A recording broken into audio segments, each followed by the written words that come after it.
বিসমিল্লাহির রহমানির রহিম। আসসালামু আলাইকুম। আমি আবারও হচ্ছে যে একটু ঘর বাসা ক্লিন করলাম।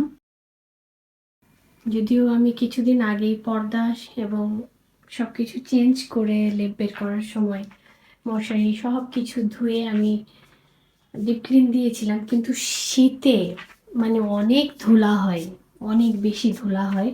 তার মধ্যে আমাদের কমন বাথরুমে যে গিজারের লাইনটা ছিল, সেই লাইন শুধু কমন বাথরুমেই ছিল আর কিচেনে ছিল।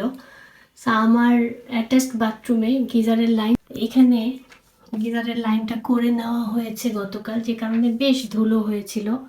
কারণ একটু ড্রিল মেশিনের কাজ ছিল, যদিও টাইলস কেটে হয়তো কাজটা করতে হতো, তাই একটা স্টিক দিয়ে ওটা কাভার আপ করে দিয়েছি শর্টকাট।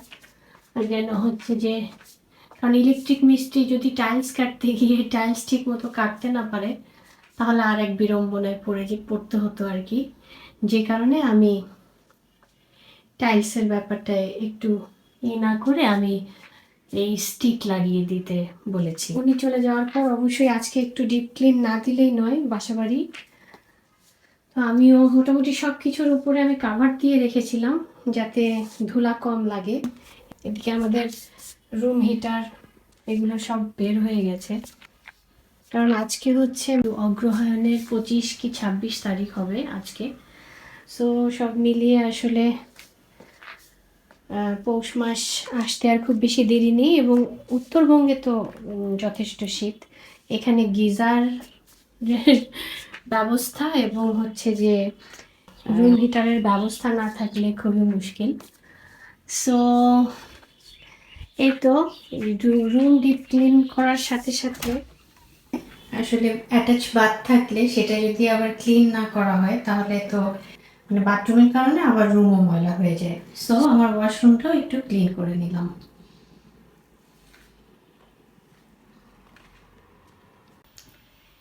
সেই সাথে একটু ড্রয়িং রুমটাও ঝেড়ে নেওয়া হয়েছে।